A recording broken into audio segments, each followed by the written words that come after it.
All right there, Brother Hamza. We are live on Facebook. So before I turn it over to you, I'm going to let some more people in and I'm going to mute everybody. I want to thank everyone for coming tonight. This was an impromptu presentation set up by Brother Hamza and myself over at Refracted Light. For those of you that are not members, Refracted Light is a Facebook group that is specifically for sharing light in this time of darkness. And it's been a pretty rough couple of weeks in terms of darkness. So we are definitely keeping it going. We have no plans of stopping once lodges and temples and or whatever group you belong to reopens. So we want to be your one-stop shop for online Masonic education. For those who don't know me, my name is Joe Martinez. I'm one of the 20 admins on that page.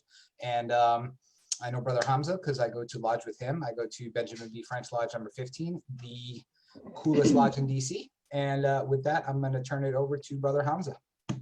Thank you, Brother Martinez. I want to thank you and the rest of the admins for allowing me to be on Refracted. You guys are awesome. So thank you very much. And thank you for all the brethren, most worshipfuls that are present, and of course the guests. So tonight we will be discussing the divine feminine in Islam. Now, this paper does not argue against the oneness of Allah or God. The quintessence of Allah transcends duality, that the ultimate reality manifests qualities in creation that are dualistic. I'd like to apologize in advance for not using titles of reference. Also, it's important to note that not all stories presented are found in mainstream traditions, the ahadith, but they're scattered amidst the various esoteric branches of Islam within Shia, Sufi, Alawite, and Ismaili circles. Now tonight we'll be talking about the Black Mother or the Great Mother, about Mecca, or as previously known Al-Bakka, and the Kaaba, Al-Hajar al-Aswad, which is the black stone and also known as the Old Lady, pre-Islamic deities and the daughters of Allah, the Isra and the Mi'raj, which is the two-part journey that Muhammad took when he ascended heaven, and lastly, the radiant Fatima, the mother of all believers. Now, one of the first astronauts that went to space was asked whether he saw God, and if he did, how did he look like? He answered that he saw God, and she looked like a black woman. The sacred feminine has lived in Islam since its conception, just like it has in all religions. For the sacred feminine is the gate to wisdom. The Prophet of Islam is known to have said that the heavens are under the feet of mothers. What was he hinting and alluding to? We'll scratch that surface in a little while. From Isis, Lilith, Eve, to the Virgin Mary and Our Lady of Confession, the Black Virgin or the Black Madonna, to Our Lady Fatima the Radiant, Islam has preserved and personified the divine feminine in the form of Fatima. They represent in Hermetic symbolism the virgin earth, which is the artist or alchemist must choose as the subject of his great work. Thus, the Black Mother symbolizes the beginning of the great work. Tradition says that the physical world was created because of the mercy of the Creator.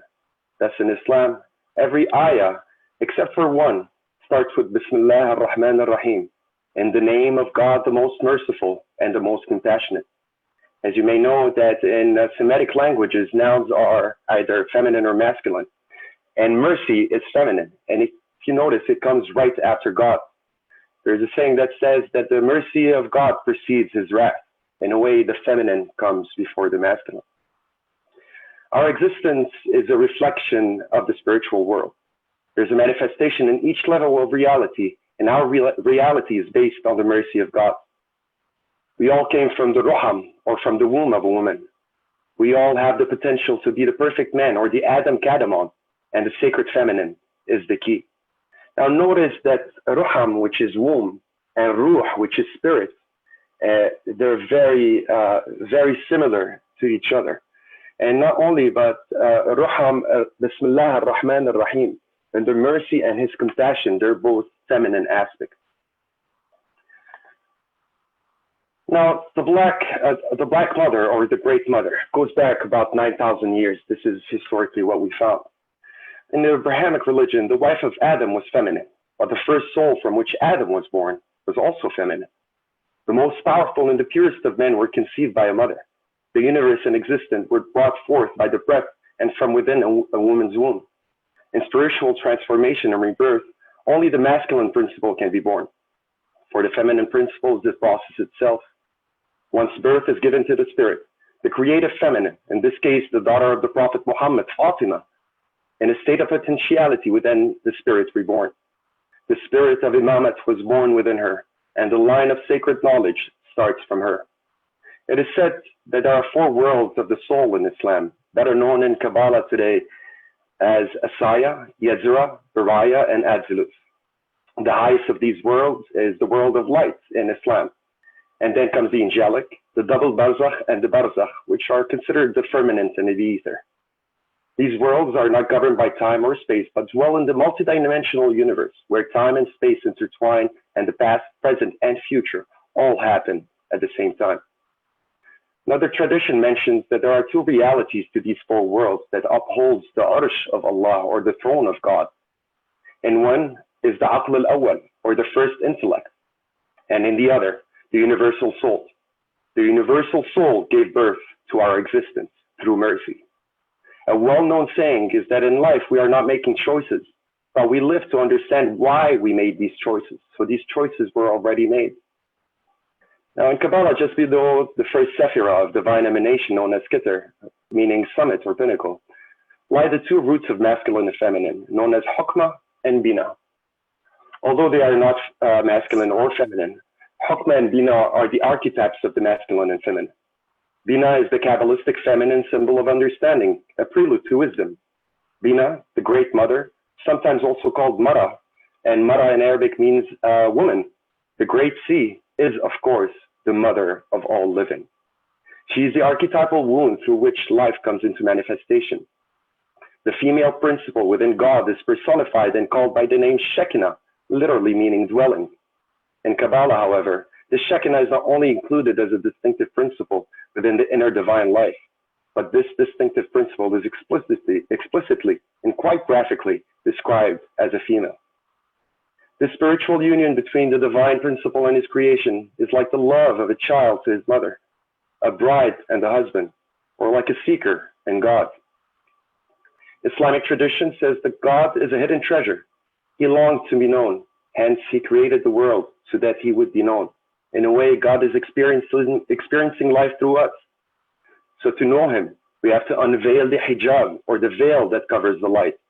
We have to see through the veil with the eyes of a lover. Through the Shekinah, we can ultimately understand Lady Fatima Shakti. As Rumi once beautifully expressed, wisdom is like a woman. If you wish to unveil her, you must marry her first. Now, there's an interesting story about Abraham and Ishmael.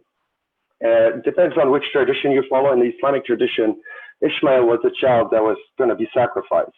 And then he was left, him and his mother Hajar, in Mecca, where Hajar was searching for water for her son. And she roamed the 2 hills of Mecca. She circumambulated the hills 7 times until she found her son sitting with the angel Gabriel next to a well that still exists today called the Well of Zamzam. Now, when Abraham went to check on the progress of his son Ishmael, he met his first wife, and he was asking about the progress. His first wife was kind of mean. She didn't offer him any food or water. And at that point, Abraham told her that he wants to send a message to his son. The message was, the gates of the temple are not ready, so the construction cannot begin. Now, as soon as Ishmael heard that, he immediately divorced his first wife and remarried. Now, on the second turn, when Abraham came back to see Ishmael, he met his second wife. She was very nice to him. She offered him lodge and water and food. At that point, Abraham told him, the gates are ready for the temple to be constructed. In a way, it symbolizes that for us to build our temple, we have to be in touch with that sacred feminine that is within us. Before the Prophet of Islam brought the religion of Islam to Arabia, the Arabs were polytheistic people, of course. Hindu merchants frequently passed through Mecca, a major trading hub back then. Ancient Indian Vedic texts refer to Mecca as a place where Allah, the mother goddess, was worshipped. In Sanskrit, Allah means mother. This name was connected to the Hindu goddess Ila. She was the consort of the Hindu god Shiva in his form known as Il. Pretty interesting name. And this form of Shiva was known and worshipped in pre-Islamic Mecca. Now, a great deal of cultural and spiritual interchange took place between the merchants of Mecca and India back then. According to some scholars, however, the ancient Arabs believed that Allah, the greatest God, had entrusted the discharge of various functions to the universe to different lesser gods and goddesses. People would therefore turn to these gods and goddesses to kind of invoke their blessings in all sorts of undertakings. The ancient Arabs prayed to these lesser gods and goddesses to intercede before the one God, the greatest God, Allah, and to pass their desires to him. As part of their religious practices, they visited Mecca. In Mecca was a large cube-like building known as the Kaaba, which literally means to cube. This temple contained 360 idols and representing different cultures, different religions. There were 360 lanterns inside Mecca. We also find 3 columns. It was kind of an observatory back then. Those who were visiting the great city of Mecca as pilgrims would circumambulate the Kaaba as part of their religious rites. The pre-Islamic Arabs had a custom of performing the 7-fold circumambulation of the Kaaba completely naked. Men performed it in the daytime and women in the nighttime. Now, Islamic tradition said that Adam built the Kaaba first, and then the flood destroyed it. Then came Abraham and Ishmael and rebuilt it.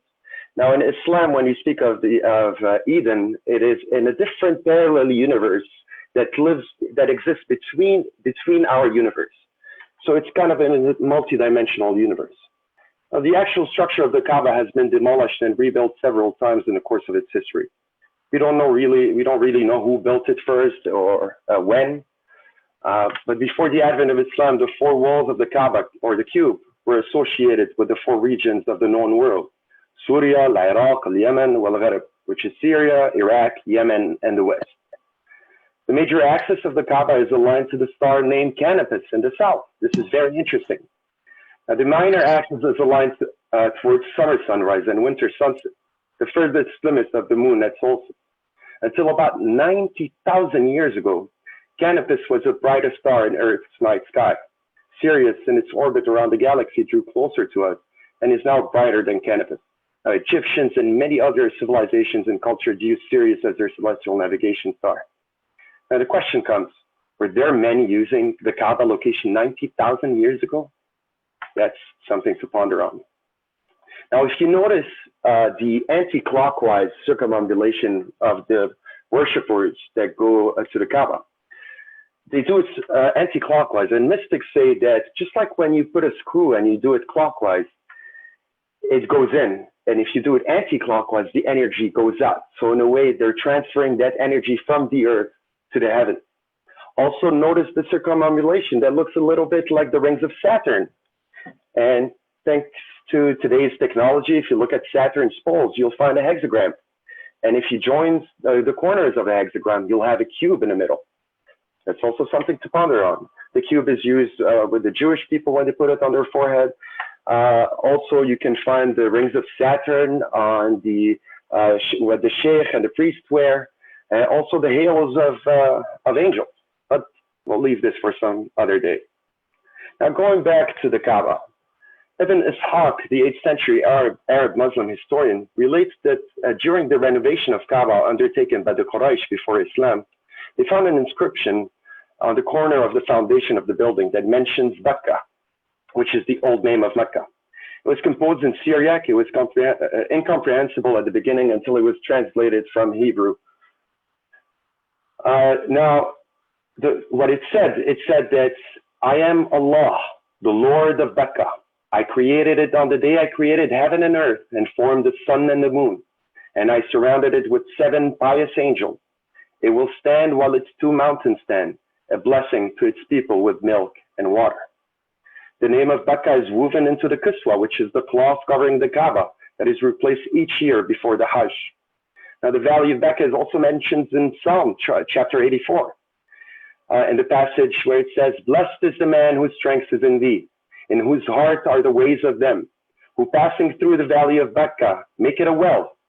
The rain also filleth the pools. They go from strength to strength, every one of them in Zion appears before God." You see here they mentioned the well, which we already spoke about, the well of Zamzam in Mecca. Now, originally Hebrew language phrase for the valley of Bakka is Emek Ha Bakka. Literally translation of the Hebrew name is Valley of Bakka, or the Valley of Mourning. We know that Hajar was mourning there. Islamic scholars and commentators attempt to identify Mecca in Psalm 84 with Mecca, which, however, it's identified in Psalm 84 itself as a place passed by pilgrims on their journey to Zion. Now, the door of the Kaaba is in the northeast corner. And as Masons, we know what the northeast means. And around Mecca, we had many, many acacia trees from which many of the sculptures of the gods were made from. On the outside, in the corner east of the door, and 1.5 meters above the ground, the famous black stone, the Hajar al-Aswad. The black stone is now in pieces, 3 large parts and smaller fragments, which are tied together with a silver band. Now, the eminent feminine yoni form of the black stone setting is remarkable. It's interesting to note that Muslims pray 5 times a day facing the city of Mecca. Inside every mosque, there's a niche, or you can call it a recess. It's called the mihrab, a vertical rectangle curved at the top that points towards the direction of Mecca. The mystics know that the mihrab to be a visual symbol of an abstract concept that transcends vagina of a female aspect of divinity. In mystic Islam, woman is the ultimate secret. For women, woman is the soul. There are several theories on the origin of the black stone: meteorite, lava, basalt. Now, they say that its original color might have been white and it darkened because of the sins of man. But other commentators say that it was actually black or green. The colors today is reddish black with some red and yellow particles. Its original diameter is estimated to be approximately maybe 30 centimeters. Now, the identity of the black stone with the great goddess and with the moon is recognized by Muslim scholars and by all of them. Ben Joshanan, who has studied the polytheistic religions of the Arabian Peninsula, points out that before Muhammad, Mecca was a holy site to the worshippers of Kaaba, a goddess. Her worshippers knelt at her symbol, a jet black stone in front of an acacia statue of her. This jet black stone was probably a meteorite, and the Hajar al-Aswad was once known as the Old Woman. A popular tradition relates about how Abraham, when he founded the Kaaba, bought the land from an old woman to which it belonged. She, however, consented to part with it only on one condition, that she and her descendants should have the key of the place in their keeping. Today, the stone is served by men called Bani Shayba, the sons of the old woman, or the sons of the women with gray hair. The Kibalis of the Qabilia in northern Algeria say that the first great mother goddess was turned to stone. And other names for that goddess is Kabuba, Kububa, Kubba, God, Kaab. Now, other scholars say that the meteorite was brought to Mecca by the Sabians or the Ethiopians, and state that the goddess who dwelt in the sacred black stone was given the title Shayba, or Beni Shayba, the sons of the old woman, who represented the moon in its threefold existence: waxing as maiden, full, pregnant mother, and waning, old wise woman. Although the word Kaaba itself means cube, it's awfully close to the word Kab or Kab, meaning a woman's breast. A legend, now this is a legend from the opposite side of the world, from Kaaba. It supports that the stone could have actually came from Venus. Now, a Peruvian myth that the Incas shared with the Spanish conquerors, it states that approximately 6 million years ago, a ship came from Venus and landed in Lake Titicaca. A tall woman with elongated head and ears with 4 fingers on each hand emerged with plants, animals, and precious black stones from her planet. These stones were called Kala, and some translations say they were called the Kaaba. A temple was built where the ship landed, and these stones were worshipped for thousands of years. But they were lost in time and never studied by modern science.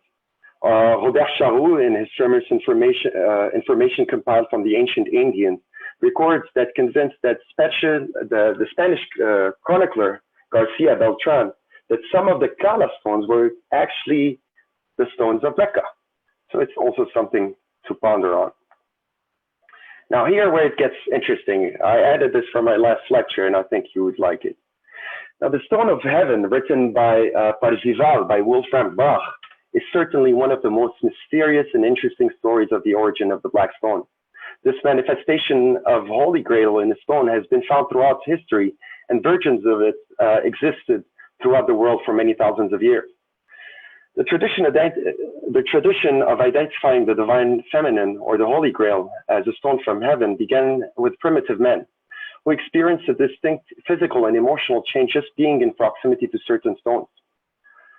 Now, the Egyptians, Indians, Chinese, Sumerians, and many others had entire cults of alchemists that grew up around certain stones, which were ascribed the properties of transforming a base metal into gold or a human into a god or a goddess, just like the Philosopher's Stone. Many of their texts and scrolls were cataloged and translated during the time of the Muslim Empire by the Sufi mystics, who then added their own alchemical data to the developing arts before transmitting it to their allies and students, including the Knights Templar, who took that wisdom back to Europe. Now, according to etymologists, the term grail may have derived from the French grès or the Persian gore, both denoting a stone. Grail could also be derived from grêle, which is hailstone from French. So ultimately, any grail can be defined as a stone from heaven.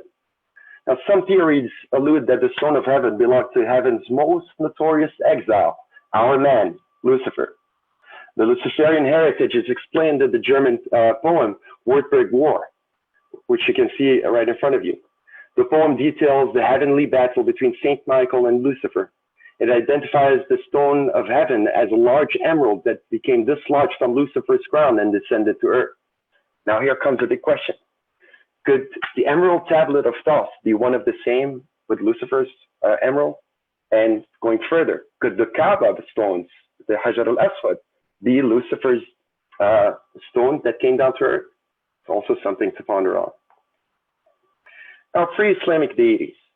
Allah was thought to have had sons that the local deities of Al-Uzza, Manat, and Alat were his daughters, as well as worshipping idols, spirits, animals, plants, rocks, and water.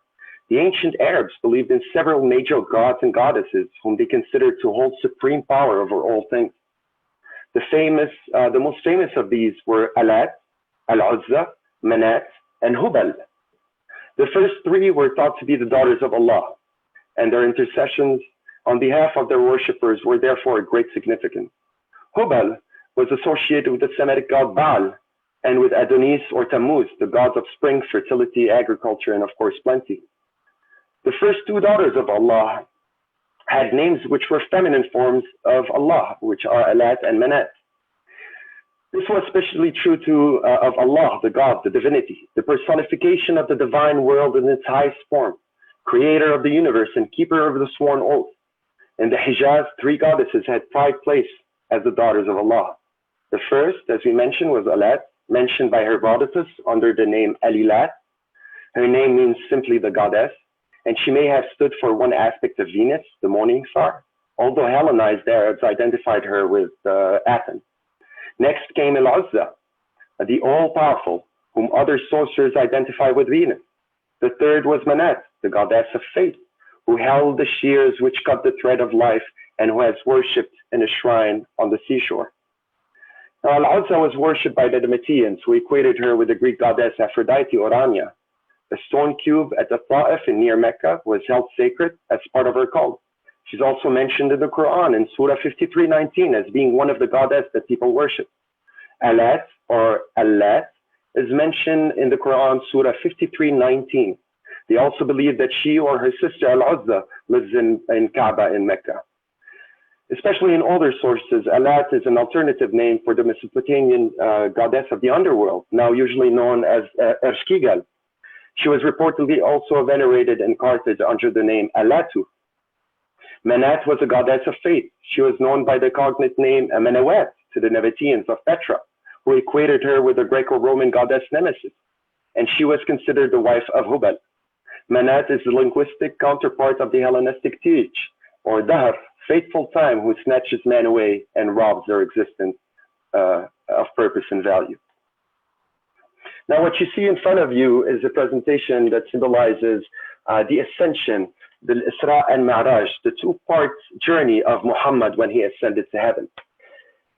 Now, what do we know? We know Muhammad's story once revelation came to him, but what do we know of Muhammad as a child? We know that at age 10, the angel Gabriel descended and removed a black cloth from his back, clearly hinting to some kind of initiatic process. We also know that at the age of 16, Muhammad was given the honor of placing the black stone in the east corner of the Kaaba, a great honor at that time, reserved only to the high priests and priestesses. Another indication that Muhammad was initiate of the mystery school.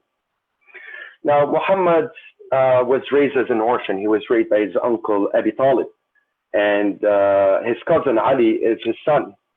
Ali was named by Muhammad, and he was named Ali, which means the highest. Now, when Muhammad married Khadija, he never married on her until she died. That's when he remarried all the other women. And his only descendant was Fatima. He had sons, but they died at childhood. He had other daughters, but they didn't conceive. So the only lineage to Muhammad is through Fatima and Ahl al-Bayt, the family of the house, which is Fatima and Ali and their descendants. Now, for your information, most of the descendants of Muhammad were assassinated after the Prophet passed. A lot of political controversy back then because of the caliphate. It was promised to Ali, and then Ali took the fourth caliphate. But we're not going to go into the politics of these things right now.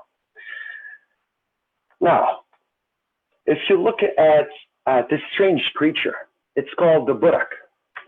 Now, the first part of Muhammad's journey was to Jerusalem, to the Quds, to Masjid al-Aqsa, the Aqsa Mosque, where he led prayer with all 125,000 prophets that came before him. Now, when we speak of Muhammad, we speak of the Muhammadian reality. It's a personification of all prophets that came before Muhammad. So in a way, Muhammad does not only represent himself as a character, but he represents the Muhammadian reality, the reality of each prophet that came before him. The Aqsa Mosque once served as the Templars and the Outremet headquarters, for your information. And it was known as the Temple of the Holy Grail by Moorish Shiite poets, where it's said that the Templars gathered to offer their services to God, to the goddess, to uphold the female principle of divinity and defend women. This is where we get chivalry, which started by the Knights Templar. Now, if you look at the creature, which is called the Burak, was a white horse with wings and the face of a woman, clearly suggesting that the great power which Muhammad was elevated to the level of supreme consciousness was ultimately feminine in nature. Some scholars say that the Burak is an Islamic symbol of the Kundalini, a force that Eastern yogis describe as the goddess or the divine mother. It's also interesting to note that the Quranic commentaries describe the Virgin Mary, the purest among all women, as Muhammad described, as an intervening force between God, Allah, and humanity. Could the Burak represent Mary? Also, for you to know that when Muhammad went back into Mecca and removed all the statues of the different deities, he kept one thing inside. He kept a painting of Mary and Jesus, and it's still found inside today. Now, Ibn Arabi, one of the greatest Sufi teachers and masters, saw a strong relation between Muhammad and Mary. They both experienced Gabriel's presence. Mary gave us the word made flesh, so did Muhammad bring forth the word in the Quran. Now, some traditions say that the seven heavens represent the 70,000 veils of light that are filtered through before reaching humanity. It's no coincidence that many prophets, saints, gods, and goddesses have been depicted as wearing green or having green skin.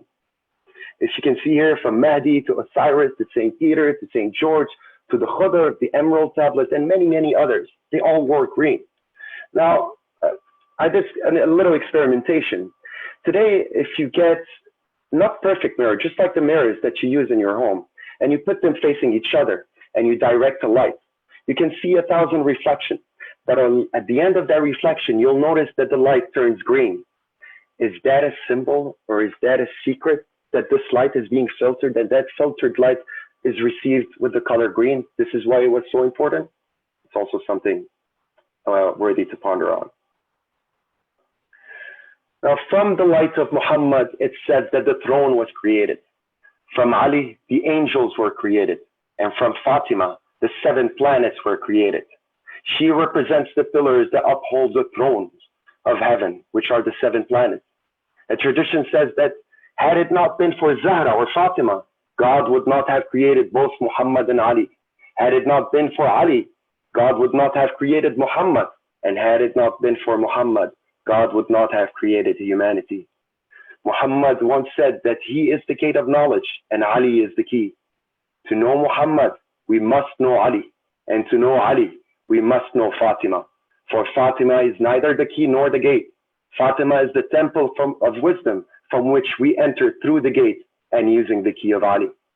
The greatest Sheikh Ibn Arabi said, to know woman is to know oneself, and whoso knows himself knows his Lord.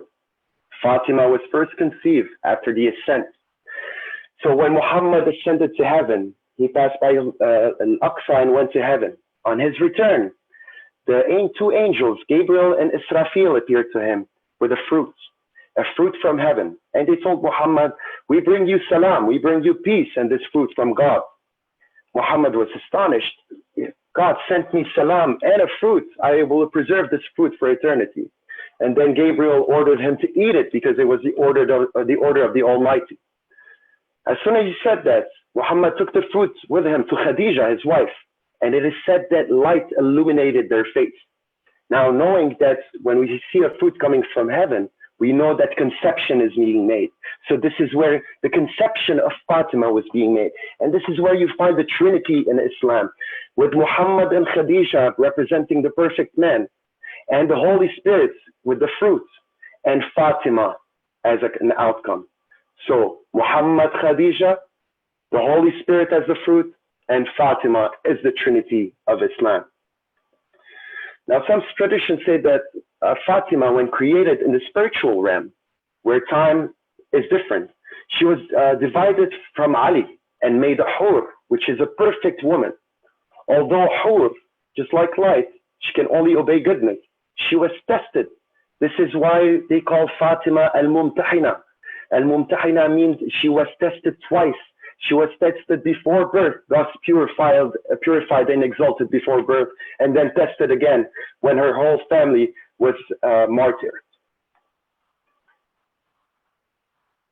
Now, the similarities between Laylatul Qadr and Fatima. Laylatul Qadr is the night of sublime decree. This is when Muhammad received the first emanation.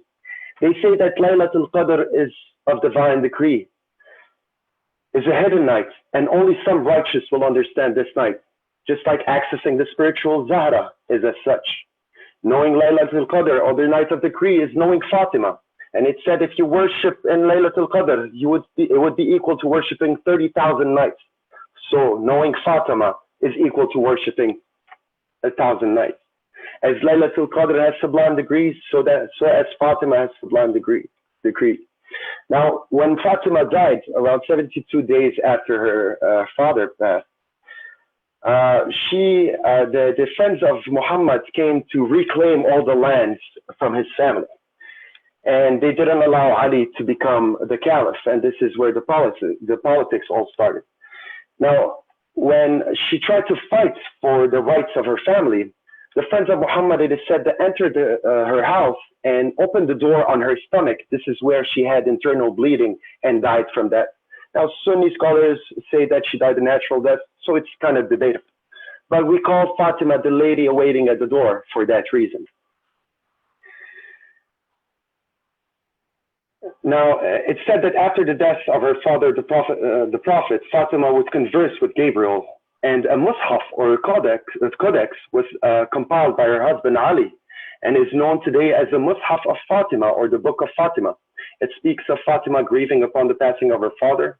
There are several versions of this tradition, but common to all are that Angel Gabriel appeared to her and consoled her by telling her things, including future events regarding her offspring, that she wrote in a book. Now, during that, of course, the scribe was Imam Ali, her husband. Now, Fatima was the inflammable martyr and a human huri. She was a crystallization of pity, chastity, and a real devotee to the Almighty. Her virtues are so numerous that the Messenger of Allah said about her, if beauty were a person, it would be Fatima. Nay, she is greater. Indeed, Fatima is my daughter and the best of all people of the earth in her origin, dignity, and honor. Fatima had a short life in this world, and as her husband Imam Ali said, she joined her father very soon, yet her life was so rich with abundant blessings, so much so that she became al-Kawthar, the fountain of prophetic blessings that exists in heaven. As a child, we know that Fatima was born during the prophetic mission, and when the Prophet of Islam had reached his perfection, she was the only child of the house of Prophet Muhammad and Khadija. Her conception was heavenly blessed with a paradisical fruit gifted to her father at the time of his ascension. She was brought up in a house wherein revelation and the word of God were constant. She witnessed the descending and ascending of the angels. Her physical growth accomplished with her mental and spiritual growth, and hence she became an infallible lady who enjoyed the sublime virtues of her father, the Holy Prophet of Islam. Muhammad truly revered Fatima as if she were a divine being, saying that Allah the Most High is pleased when Fatima is pleased, and Allah, God the Almighty, is angered whenever Fatima is angered. As such, Fatima is associated with Sophia, the divine wisdom, which gives birth to the knowledge of God. She has thus become another symbolic equivalent of the Great Mother. Sunni Islam has also drawn inspiration from the female. The philosopher again, Muhyiddin ibn Arabi, saw a young girl in Mecca surrounded by light and realized that for him, she was an incarnation of the divine Sophia. He believed that women were the most potent icons of the sacred because they inspired the love in men which must ultimately be directed to God, the only true object of love. Another tradition says that when the angels looked to the heavens for guidance, they saw a lantern. They went into prostration and told God that his guidance and understanding are blinding. God responding that this light is Al Zahra, is Fatima, shining to guide you, and the angels again prostrated. So again, when we speak of Fatima, we're not speaking of the character or the person of Fatima, but we're speaking of that personification of the sacred feminine. Fatima al Zahra, Fatima the radiant, Fatima the brightest star, Fatima the star of Venus, the evening star, the daughter of the Prophet, is the secret in Sufism and mystic Islam. She is the hujjah or the proof of Ali, and Ali is the esoteric path. In other words, she establishes the esoteric sense of his knowledge and guidance, and guides those who attain to it. Through her perfume, we breathe paradise. Though she was his daughter, the Prophet Muhammad called her Abiha, the mother of her father. What mystery was the Prophet hinting at by this statement? While Fatima al Zahra was Muhammad's daughter, the Prophet understood that his gnosis was bestowed upon him from divine feminine. Now you can see in front of you the Hamza, or the Ain Sophia, or the hand of Fatima. The hand of Fatima is represented when she was defending the rights of her family, and she had her hands behind her back, and she pulled the ropes and put her hands in front of everyone, demanding justice for the righteous. The verse that I will recite defines the omnipotence of God, emphasizing, as per its title, the concept of absoluteness. The verse lays the framework for Tawheed, or the oneness of Allah. I will start. Say she is Allah, she is one, she is eternal.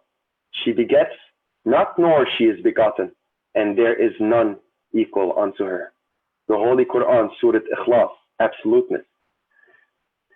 It is the oneness that gives Allah power. It is that oneness that connects us as a single universal consciousness.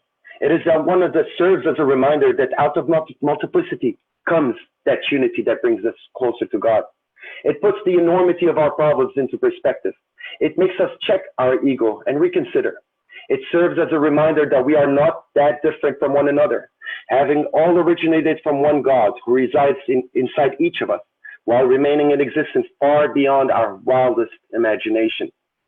Traditionally acknowledged by Islamic schools of thought as being beyond gender, Allah is regarded as encompassing both masculine and feminine characteristics.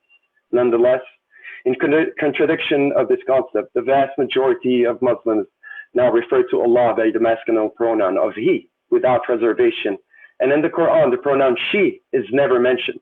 Surah Ikhlas that I just mentioned is no different. It's actually He.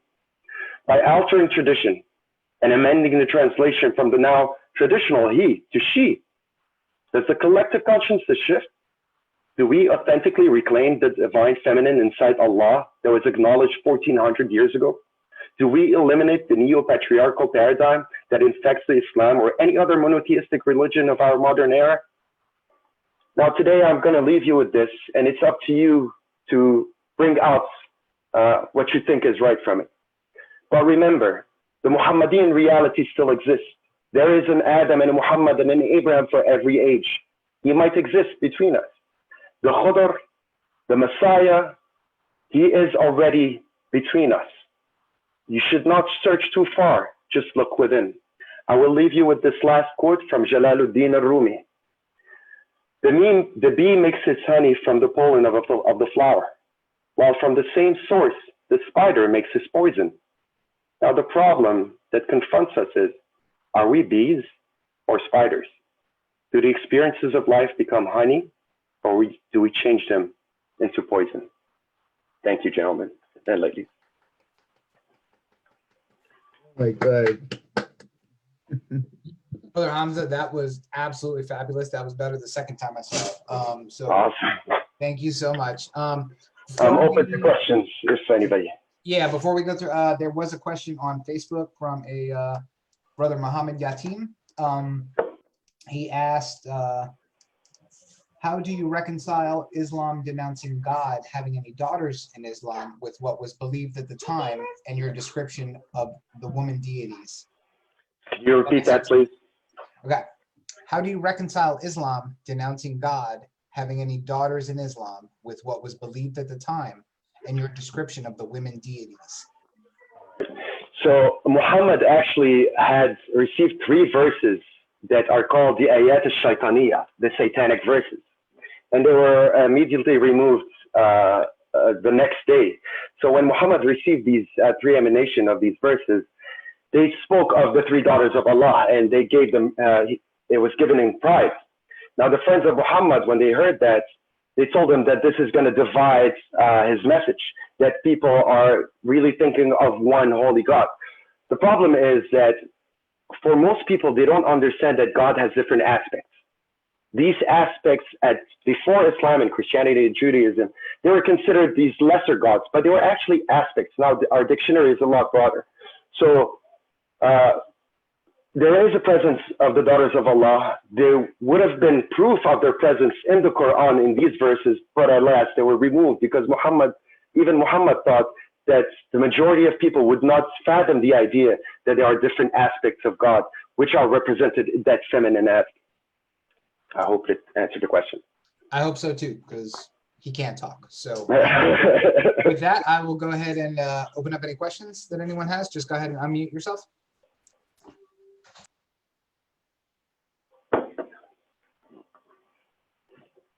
It seems like I did a good job. Nobody has any questions. You have blown everyone away. Oh, I hope so. You did, and I have a question. Is this a good time, or were you going to say something?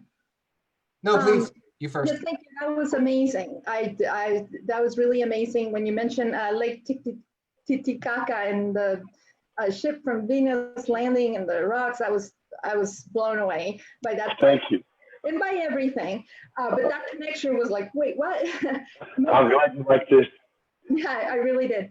My question is, you mentioned the Templars and the influence that Islam and the more spiritual currents may have had on them. That is really incredible, I think, because they did have to answer to the Pope. So this is not like, they had adherence to the Catholic faith. So I find that really fascinating. In your research, can you say, like, can you give us an example of what else shows up in Templarism from this? Definitely. So let me give you a small example. I'm pretty sure you know the Hashashin and Hassan al-Sabbah, which were the assassins. Yes, they were Ismaili, a sect from the Shia Muslims.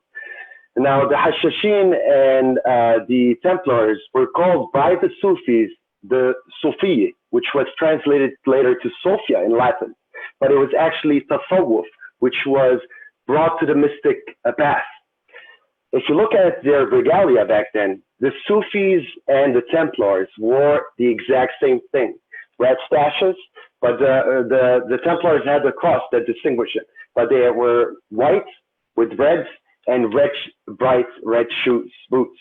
And once you saw them in battle coming to you, you cannot distinguish them from each other. And they fought many wars together. The Hashashin were considered as Sufis. They were very mystic.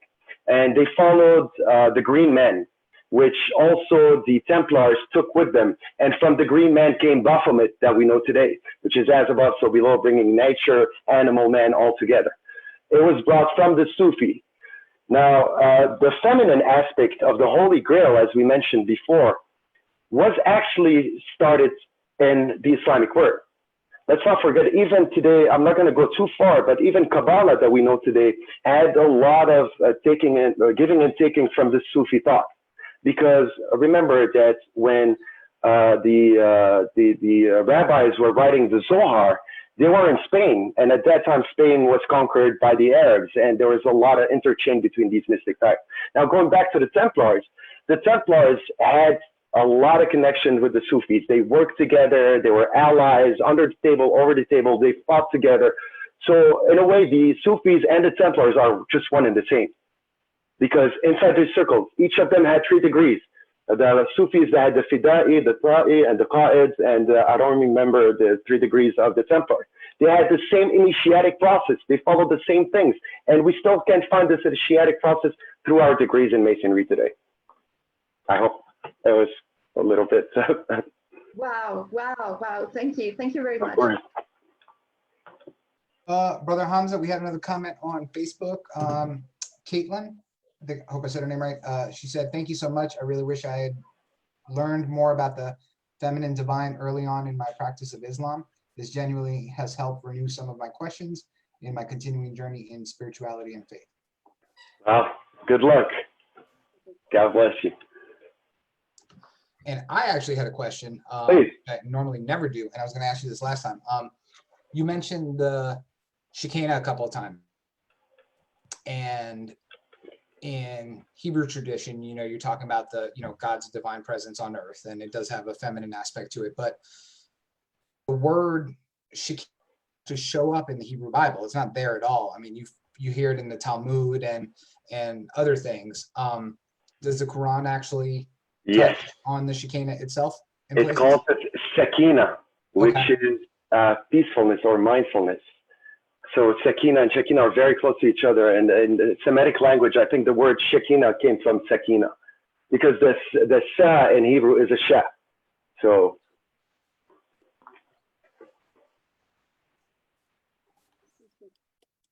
Anybody else? Well, Hamza, am I coming in okay? Yes. All right. Have you done any further comparative analysis in regards to the sort of divine feminine in terms of, you mentioned Ilah earlier as well, Yes.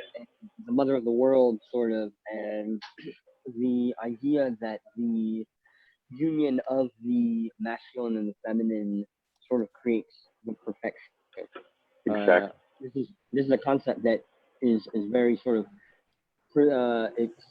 it's presented within sort of other Eastern concepts, right? When you look at the Ardhanarishwar form of Shiva, right? Yes. And we get these ideas. Have you done any sort of more comparative analysis I of it? have not yet, but I'm working on it. I'm working on a continuation to my paper, which should include this. Because as you know, I'm sorry, but most of all the information that we have in our religions actually came from the East. There's no doubt about it. So these aspects are all found in these other Semitic and Abrahamic religions, but their source are definitely the East. There's no doubt about it. But I will come back to you on that one. I promise you. Hey, we're gonna have to hook up at some point and really pick each other's brains, man. You know, Definitely. Definitely. Pleasure, brother. But wash your hands first before you do that. Brother Hamza, Jeremy had a question. Brother Jeremy had a question, which everybody's yelling at me that I missed. So he asked, could the 3 daughters of Allah relate to the Tria Prima in alchemy? Actually, yes. And I added it to this paper, but I just removed it recently because I didn't want to divert from the subject. And I will share it with you, Jeremy. I'll shoot you an email tonight. Cool, cool. You'll enjoy it. And also even the supernal triad in the Kabbalah. Exactly. There, and that when you get into the realm of the Ein Sof and all that, that could be Allah. That's right. I actually wrote exactly the same thing on my paper. I'll send it to you tonight, I promise. Okay, all right, brother. Thank you so much. It was Of great. course. Awesome. And Love I it. think you could write a book, man, on this. I mean, you've got a really unique perspective, and you're going deep into the sort of esoteric side of Islam. You know, If you can edit it for me, I'll do it. yeah, okay, no problem. I'm here for you, bro.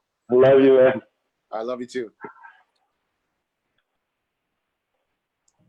If anybody else has a question, speak up and don't, you know, passive aggressive yell at me on the chat. I think Hamza's daughter is in the. She wants to ask a question. I can see her there. Hey, Laila.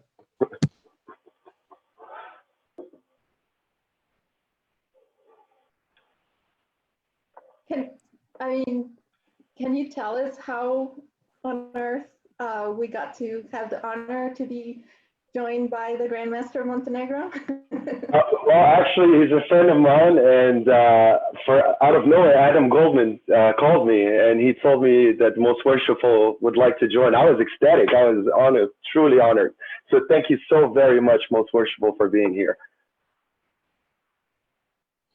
You're very welcome, and thank you for the awesome lecture tonight. It was a real treat to be here and to be with all of you and to hear something that it is quite unusual to hear at all.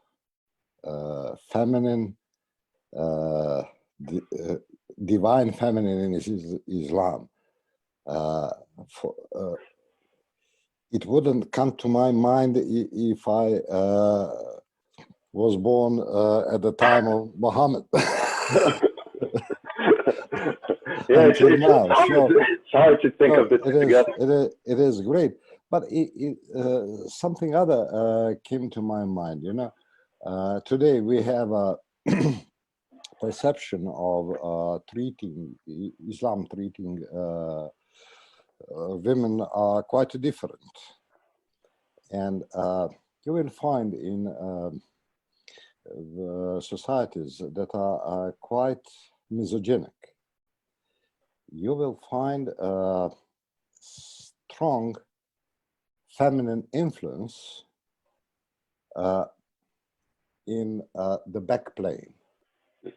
For example, in Japan, you can say that they have traditionally very harsh way with women.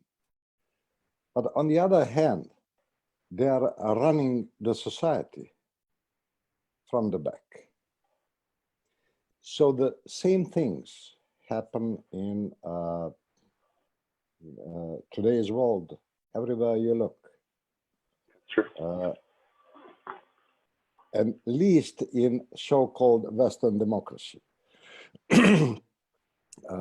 Women in Western democracy, they have many rights, but they don't have power, as they do have. For example, in Saudi Arabia, they started to drive cars yesterday. Yes. They got that right. But at the other hand, they were rulers in their households, Who's the mother? even in their state, in their country. So the thing is much more complex. That's true, very true. Just like women are complex, the whole idea of it is complex. No offense, in a good way. I remember I was overwhelmed by the information and everything I heard from you tonight. But one thing stick to me, it is that when God spoke to, I think, Muhammad, he said, know the woman, and then you will know yourself. From the masculine point of view, he gave a conundrum to us males that is that cannot be solved. You know, I lived almost 60 years on this planet, and I didn't even start to know and to understand the divine feminine in every woman I ever encountered. So it is it is a task. It is a task. Tell me about it. I feel like I'm married to 4 women at home. So So thanks again. thank you, most And worshipful. thank you for having me here. God bless. It's an honor. Thank you for coming. And brother, we have one more question on Facebook. It was from Yasser Al-Khatib. Yes. Was not the Quran written without points, and the word Becca Ye- in Tekka, Nekka, or Yekka? Could it not mean Becca or Becca Valley, knowing the history of that valley and the elevation of Elias from that location? Yes, that's very true. The Quran did not have any points, and there's a German scholar that rewrote the Quran with different pointage, and so many of the verses that you could not comprehend before are comprehensible. And I don't remember the guy's name, but yeah, Becca could be anything. Could be from the Becca Valley, the Bekaa Valley in Lebanon, to Becca in Jerusalem, where David fought one of his battles, to the Becca in Mecca. But however, they try to put it with Becca in Saudi Arabia because of the scroll that they found that was written in Hebrew that was pre-Islamic. So this is why they bring the two together. And for Muslims, they take as a proof that in the Bible, in the verse 87, that it says Becca, where the worshippers pass to go to Zion. So for Muslims, they're like, yeah, this is where we passed from our way geographically to be in Jerusalem. So it proves for them that Becca and Mecca are one and the same. But it's debatable. It's definitely debatable. And then before everybody yells at me, we had another question on the chat from Brother Tim. He says, on the tree of life, would Fatima be placed where Bina is? Yes, definitely. She would, in the spiritual realm, not in the physical realm, because Fatima was brought forth before Muhammad was brought forth in the spiritual realm. And just to touch on that, from your research, would you also keep the Islamic quote unquote version of the Shekinah with Malkuth? Definitely, yes. Okay.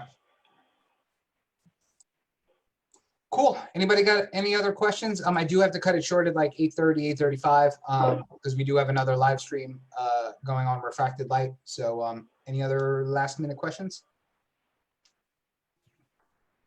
It's amazing. I'm so Thank you, happy to Brother hear Hamza. all of this. I saw the ad go out that it was going to be Scottish Rite, and then I found out I couldn't go. So I'm really happy I got to be in here and everyone's in here. I love seeing you guys' space.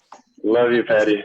I mean, I have to say the All whole of you time that so much. the whole time that Hamza was talking, I was looking at this room and I'm like, if this is not a picture of the way things should be right now, I don't know what else is. So I know. I love Yeah. it. Brother Hamza, I want to thank you so much for getting this eclectic group of people together. Yeah, I had a blast tonight. I'm so thankful that you let us share, on Facebook. Thank you, Joe. It was awesome. Love you guys. Thank you so much, Joe. Thank you, everyone. God bless you all. Stay safe. Thanks, Hamza. Thanks, Bye. Hamza. Hi, y'all. Thanks for coming. Gracias, amigo. Joe, thanks as always. Yes, thanks, Joe. Thank you for coming. Thank you, Hamza. both. Awad. Thank you, both.